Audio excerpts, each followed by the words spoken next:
오늘 읽으실 말씀은 사무엘하 24장 1절에서 14절까지 말씀입니다. 사무엘하 24장 1절에서 14절까지 말씀입니다. 제가 읽고 마지막 절 합독하도록 하겠습니다. 여호와께서 다시 이스라엘을 향하여 진노하사 그들을 치시려고 다윗을 격동시키사 가서 이스라엘과 유다의 인구를 조사하라 하신지라. 이에 왕이 그 곁에 있는 군사령관 요압에게 이르되 너는 이스라엘 모든 지파 가운데로 다니며 이제 단에서부터 브엘세바까지 인구를 조사하여 백성의 수를 내게 보고하라 하니, 요압이 왕께 아뢰되 이 백성이 얼마든지 왕의 하나님 여호와께서 100배나 더하게 하사 내 주 왕의 눈으로 보게 하시기를 원하나이다.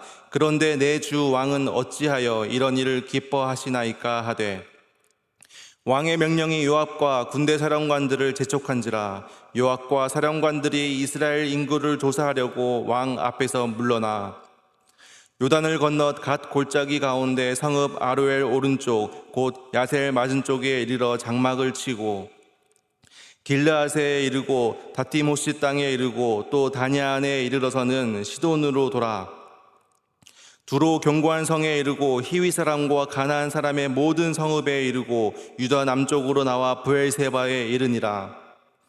그들 무리가 국내를 두루 돌아 9달 20날 만에 예루살렘에 이르러 요압이 백성의 수를 왕께 보고하니 곧 이스라엘에서 칼을 빼는 담대한 자가 80만 명이요 유다 사람이 50만 명이었더라.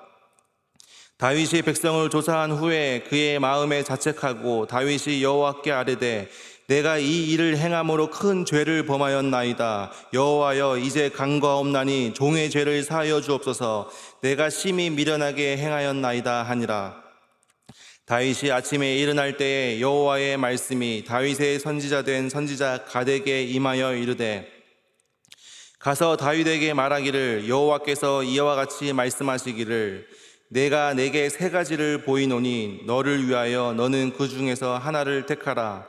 내가 그것을 내가 행하리라 하셨나 하라 하시니, 가시 다윗에게 이르러 아뢰어 이르되 왕의 땅에 7년 기근이 있을 것이니이까 혹은 왕의 원수에게 쫓겨 석 달 동안 그들 앞에서 도망하실 것이니까 혹은 왕의 땅에 사흘 동안 전염병에 있을 것이니까 왕은 생각하여 보고 나를 보내신 이에게 무엇을 대답하게 하소서 하는지라. 마지막 절 다 같이 읽겠습니다. 다윗이 갓에게 이르되 내가 고통 중에 있도다. 청하건대 여호와께서는 긍휼이 크시니 우리가 여호와의 손에 빠지고 내가 사람의 손에 빠지지 아니하기를 원하노라 하는지라. 아멘. 드디어 이제 길고 길었던 사무엘하가 끝이 납니다. 사무엘상과 또 사무엘하로 나누어져 있지만 원래는 한 권의 책입니다. 그러니까 오늘 사무엘서 전체가 이제 마무리되는 그런 마지막 장입니다. 사무엘서는 이 다윗의 이야기라고 해도 과언이 아닙니다. 이 사무엘상을 통해서 다윗이 어떻게 하나님께 선택을 받았고 또 어떻게 하나님께 기름 부음 받았는지, 또 어떻게 그 사울로부터 또 이 고난 가운데 이제 왕으로 올라왔는지 이제 기록되어져 있습니다. 그리고 사무엘하에는 이 왕위에 오른 다윗이 또 어떻게 영토를 넓히고 안정된 국가를 이루었는지 보여주고 있습니다. 그런데 이 다윗이 정말 이 사무엘서의 주인공이라면 사실은 어제 끝났어야 했습니다. 23장으로 사무엘서는 이제 끝났어야 맞습니다. 이 사무엘하 22장에서 다윗이 승전가를 부르고 또 23장에서 하나님을 막 찬양하고요. 또 이 다윗과 함께했던 위대한 용사들이 이제 마지막으로 쫙 소개가 됩니다.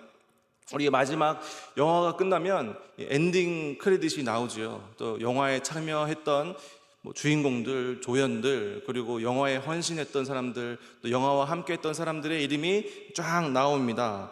마치 그것을 보듯이 용사의 이름이 마지막에 나옵니다. 이렇게 해피엔딩으로 끝났으면 너무 좋았을 텐데 그러면 성경이 아닙니다. 그건 위인전이죠. 이건 사람을 찬양하는 용비어 첨가가 됩니다. 성경은 무엇입니까? 성경은 사람이 주인공이 아니라 바로 하나님이 주인공이십니다. 사무엘하 24장은 다윗의 입장에서 보면 어쩌면 없어야 할 장, 있어서는 안 되는 장입니다. 왜냐하면 이 사무엘하 내내 다윗을 칭찬하다가 마무리까지 좋았는데 마지막 장 24장에 딱 와서 다윗이 허튼 짓을 합니다. 엉뚱한 짓을 합니다. 바로 인구 조사를 합니다. 인구 조사를 하는 것은 원래는 나쁜 것은 아닙니다. 우리가 성경 민수기를 통해서 인구 조사하는 장면이 나옵니다.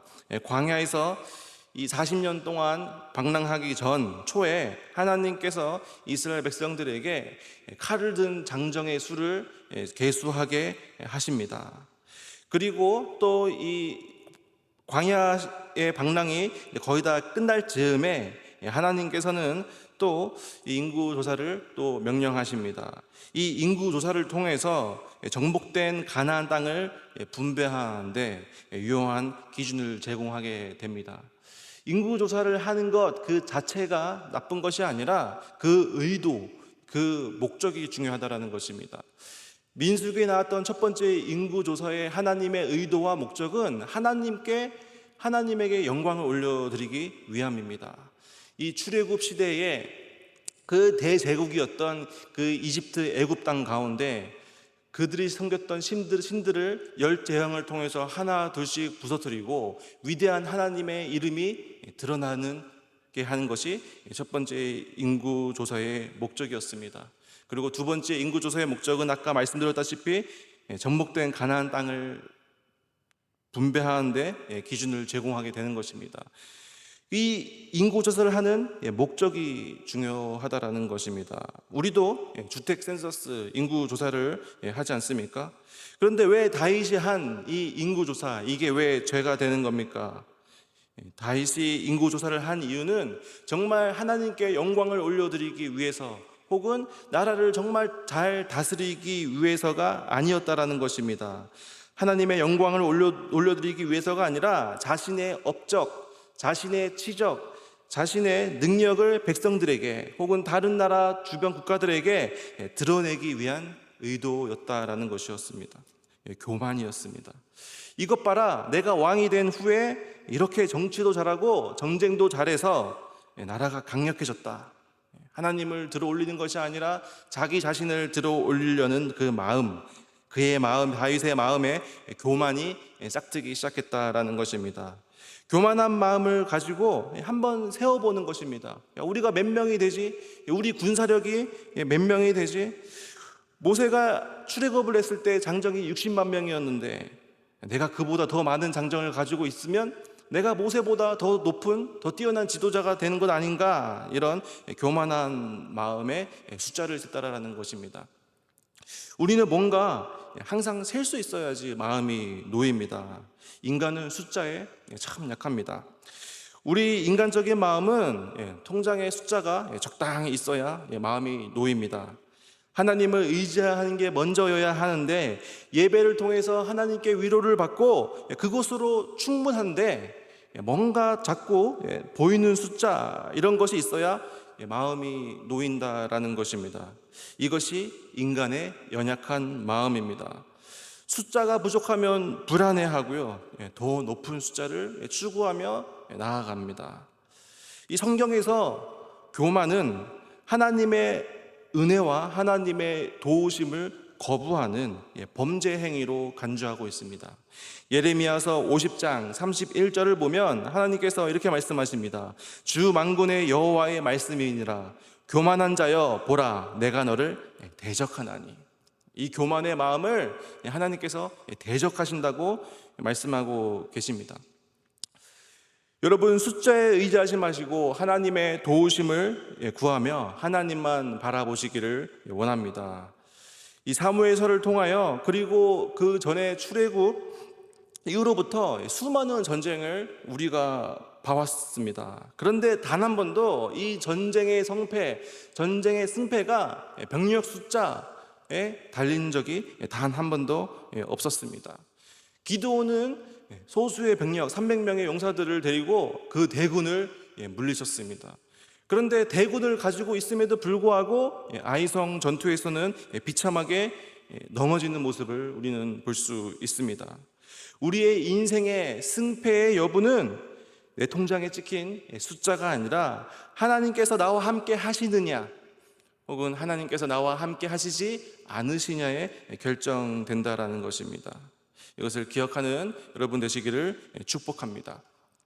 오늘 본문의 1절입니다. 우리 1절 제가 읽어보겠습니다. 여호와께서 다시 이스라엘을 향하여 진노하사 그들을 치시려고 다윗을 격동시키사 가서 이스라엘과 유다의 인구를 조사하라 하신지라. 다윗이 이 인구 조사를 명령하는데 오늘 본문 1절에서 꼭 눈여겨보아야 할 표현이 나옵니다. 인구 조사를 다윗이 명령했지 않습니까? 근데 1절을 보니까 그것을 누가 했다고요? 여호와께서 하셨다고 기록하고 있습니다. 여호와께서 다윗을 격동시키사 인구 조사를 하게 하셨다라는 것입니다. 그러면 여기서 이 장면을, 이 본문 말씀을 보면 조금 이렇게 우리 마음이 좀 어려워지기 시작합니다. 분명히 하나님이 다윗의 마음을 격동시키고 하나님이 다윗에게 인구 조사를 시키시고 또 벌을 주시고, 하나님은 참 이상한 분이시다, 병 주고 약 주는 분이신가, 이런 오해를 우리가 하게 된다는 것입니다. 오늘 본문과 똑같은 내용이 나오는 병행구절 역대상 21장 1절 말씀을 제가 한번 읽어보겠습니다. 역대상 21장 1절 말씀. 사탄이 일어나 이스라엘을 대적하고 다윗을 충동하여 이스라엘을 계수하게 하니라. 똑같은 장면인데 오늘 본문 말씀에서는 여호와께서 다윗을 격동시켰다고 표현을 하고, 똑같은 장면인데 역대상 21장 1절에서는 사탄이 일어나서 충동했다, 이렇게 기록하고 있습니다. 그럼 누가 한 겁니까? 하나님이 한 겁니까? 아니면 사탄이 한 겁니까? 아니면 다윗이 한 겁니까? 이 장면을 조금 명확하게 이해하기 위해서는 욥기 1장을 보아야 합니다. 우리가 이 욥기서의 내용을 잘 알고 있습니다. 하나님이 이 욥이라는 이 의인을 자랑하고 이 욥이 참 의롭다고 하시니까 이 사탄이 그건 하나님께서 욥에게 잘해주시니까 그런 거예요. 하나님이 욥의 모든 것을 다 가져가시면 욥은 하나님을 대적할 것입니다 라고 이렇게 얘기를 합니다. 그러니까 하나님께서는 그럴 일 없어. 그때 욥기 1장 11절 제가 한번 읽어보겠습니다. 사탄이 하는 말입니다. 이제 주의 손을 펴서 그의 모든 소유물을 치소서. 그리하면 틀림없이 주를 향하여 욕하지 않겠나이까. 사탄이 하나님께 주의 손, 하나님의 손을 펴서 욥을 치십시오라고 말하는 장면입니다. 그런데 이제 12절, 하나님께서는 뭐라고 말씀하시느냐? 12절 제가 읽어드리겠습니다. 1장 12절. 여호와께서 사탄에게 이르시되 내가 그의 소유물을 다 내 손에 맡기노라. 하나님께서는 이 사탄에게 내 모든 욥의 모든 소유를 너에게 맡긴다라고 말씀하십니다. 이 사탄은 하나님에게 손을 펴서 치소서라고 말하고, 하나님은 사탄에게 내가 네 손에 맡기겠다라고 하시는 거예요. 그럼 하나님이 하신 겁니까? 아니면 사탄이 하신 겁니까?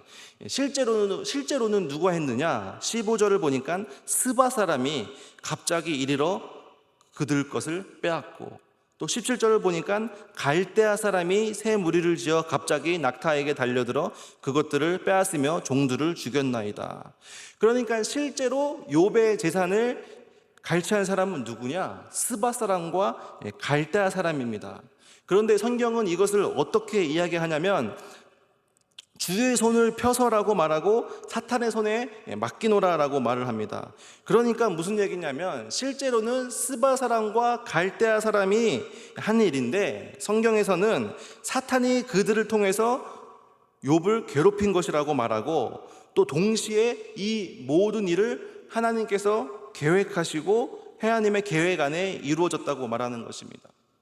그러니까 욥은 하나님의 신뢰를 받고 있습니다. 그런데 동시에 사탄이 그 욥을 좀 시험에 빠지게 하고 싶은 겁니다. 그래서 욥이 시험에 빠지면 하나님이 거부할 것 같아서 사탄이 스바 사람과 갈대아 사람을 충동해서 욥을 치게 한 겁니다. 그런데 이 전체의 더 큰 계획이 어디에 있습니까? 바로 하나님께 있다라는 것입니다. 그러니까 하나님께서는 이 모든 이 과정을 통하여 욥에게 더욱 견고한 믿음을 허락해 주시기 위해서, 그리고 오늘날 그 욥의 이야기를 통해서 우리에게 은혜를 끼치게 하시기 위해서 하나님께서는 이 모든 것을 계획하셨다라는 것입니다. 작게는 스바 사람과 갈대아 사람이 했고, 그 다음에 더 크게 보면 사탄이 계획했습니다. 그런데 더 크게 보면 하나님이 이 모든 일을 계획하시고 이끌어가고 계신다라는 것입니다. 이것이 성경이 말하는 인간의 역사를 바라보는 시각입니다. 그러니까 인간의 역사를 보면 사람이 했습니다. 다윗이 했습니다. 오늘 본문 24장을 통해서 다윗이 교만한 마음을 가지고 인구조사를 했습니다. 그런데 그 배후에 누가 있느냐? 사탄이 있었다라는 것입니다. 다윗을 교만하게 만든 것은 사탄입니다. 그런데 그 이면에, 그 기저에 누가 있었냐? 하나님의 계획과 하나님의 인도하심이 있었다라는 것입니다.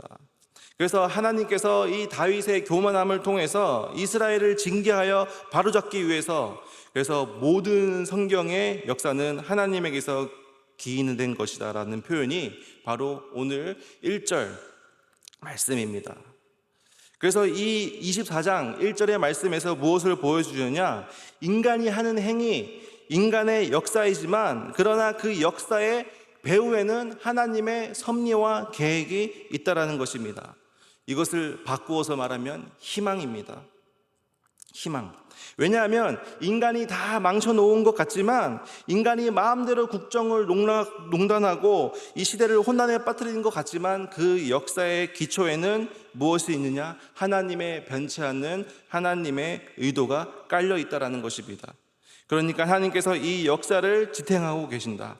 하나님께서 인간의 모든 행위와 인간의 관계와 인간의 모든 삶을 그 기저에서 계획하시고 인도하고 계신다라는 사실입니다. 이 사실이 우리에게 얼마나 큰 위로가 되는 줄 모릅니다. 내 의지대로, 내 뜻대로 내가 지금까지 살아온 것 같지만 사실은 그 우리 인생의 기저의 밑바닥에 하나님의 섭리와 하나님의 주권과 하나님의 계획이 있었다라는 것입니다. 내 인생이 잘못 살아온 것이 아니라는 것입니다. 하나님께서 내 인생 가운데 함께 해 오셨고, 그 계획대로 우리가 나아가고 있고, 앞으로 우리의 인생 가운데서도 하나님께서 함께 하신다는 그 믿음을 가지시길 원합니다. 하나님께서는 감당하지 못하는 시험을 우리 가운데 허락하지 않으시는 분이십니다. 앞으로 우리의 인생의 어려운 순간순간마다 하나님께서 도울 길을 주시고 또 우리의 삶 가운데 실만한 물가로 인도하실 줄을 믿습니다. 하나님은 희망입니다. 다윗이 끝까지 하나님께 범죄했음에도 불구하고, 죄를 저질렀음에도 불구하고 오늘날 우리에게 귀한 모범이 되고 또 선한 왕으로, 위대한 왕으로 기억되는 이유는 바로 여기 있는 것 같습니다. 10절입니다. 10절 제가 읽어보겠습니다. 다윗이 백성을 조사한 후에 그의 마음에 자책하고 다윗이 여호와께 아뢰되 내가 이 일을 행함으로 큰 죄를 범하였나이다. 여호와여 이제 간구하옵나니 종의 죄를 사하여 주옵소서. 내가 심히 미련하게 행하였나이다 하니라. 이것이 죄를 대하는 다윗의 태도입니다. 누구나 죄를 지을 수 있습니다. 누구나 죄 앞에서 넘어질 수 있습니다. 우리는 매일매일 죄 가운데 살아가는 존재입니다. 하지만 다윗은 달랐습니다. 자신의 죄를 자각했고 자신의 죄를 인정했고 자신의 죄사함을 하나님께 구했다라는 것입니다. 너무나도 중요합니다. 다윗의 이러한 태도 때문에 하나님께서는 다윗에게 마음이 합한 자라고 말씀하셨고, 또 끝까지 다윗을 하나님께서는 지켜주셨습니다. 우리의 죄를 자각하고 인정하고 하나님께 죄사함을 구하는 것, 이것이 우리가 죄를 향한 올바른 바람직한 태도입니다. 그렇다면 반대로 하나님의 인간을 향한 죄의 태도는 무엇입니까? 사도 바울은 이 로마서 6장을 통해서 분명하게 말하고 있습니다. 죄의 삭, 죄의 결과는 사망이다. 하나님은 죄의 결과를 분명하게 물으시는 분이십니다. 하나님께서 다윗의 이 죄 고백을 들으셨고 용서해 주셨지만 죄의 결과는 철저하게 물으셨습니다. 세 가지 처벌 중에 하나를 선택하라고 말씀하시죠. 이 장면을 통해서 우리가 알 수 있는 것은 하나님은 공의의 하나님이십니다. 우리는 죄인입니다. 매일같이 죄를 반복해서 짓는 죄인입니다. 우리의 죄의 결과는 사망입니다. 하지만 하나님께서 우리를 너무나 사랑하셔서 이 땅 가운데 독생자이신 예수 그리스도를 보내주셨고, 예수 그리스도께서 십자가에 흘리신 피를 통하여 우리는 죄사함을 받게 된다는 것입니다. 그래서 우리가 매일매일 죄를 짓는 연약한 존재지만 이 예수 그리스도의 십자가의 보혈의 피를 붙잡고 기억하고 죄를 자각하고 인정하고 죄사함을 구하는 우리 여러분들 되시기를 축복합니다.